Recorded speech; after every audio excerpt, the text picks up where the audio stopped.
Genesis chapter 35. Then God said to Jacob, "Get ready and move to Bethel and settle there. Build an altar there to the God who appeared to you when you fled from your brother Esau."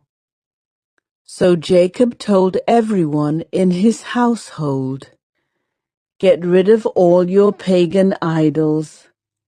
Purify yourselves and put on clean clothing.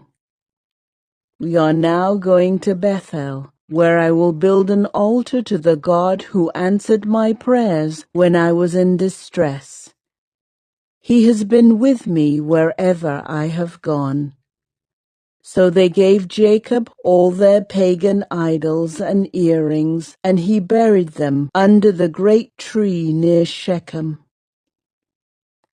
As they set out, a terror from God spread over the people in all the towns of that area, so no one attacked Jacob's family. Eventually, Jacob and his household arrived at Luz, also called Bethel, in Canaan. Jacob built an altar there and named the place El Bethel, which means God of Bethel, because God had appeared to him there when he was fleeing from his brother Esau. Soon after this, Rebekah's old nurse Deborah died.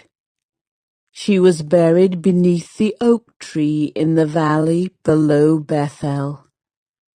Ever since, the tree has been called Alon Bakuth, which means oak of weeping. Now that Jacob had returned from Padan Aram, God appeared to him again at Bethel. God blessed him, saying, "Your name is Jacob, but you will not be called Jacob any longer. From now on your name will be Israel." So God renamed him Israel. Then God said, "I am El Shaddai, God Almighty. Be fruitful and multiply. You will become a great nation, even many nations. Kings will be among your descendants, and I will give you the land I once gave to Abraham and Isaac. Yes, I will give it to you and your descendants after you." Then God went up from the place where he had spoken to Jacob.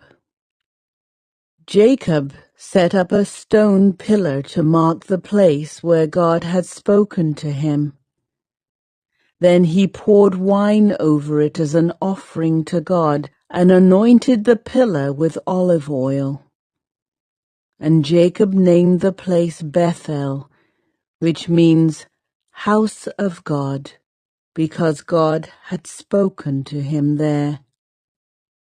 Leaving Bethel, Jacob and his clan moved on toward Ephrath.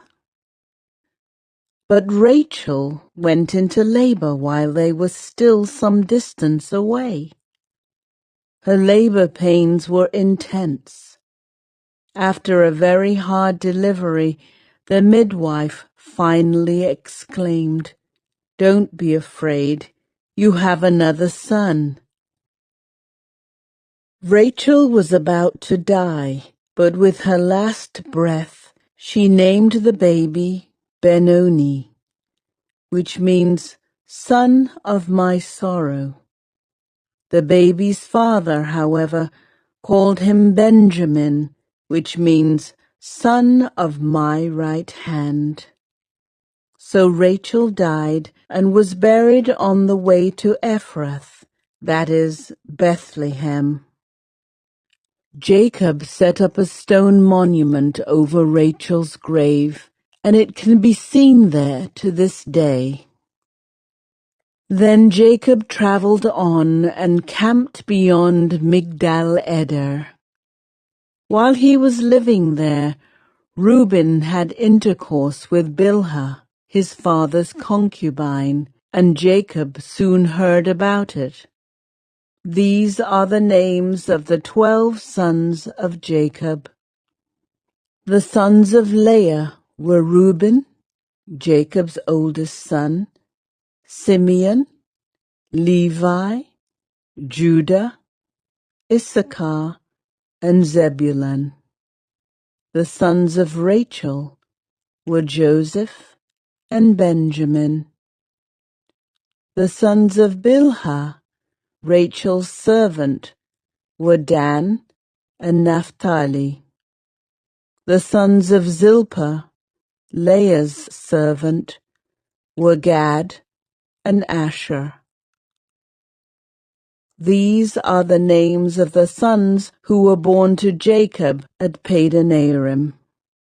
So Jacob returned to his father Isaac in Mamre, which is near Kiriath Arba, now called Hebron, where Abraham and Isaac had both lived as foreigners.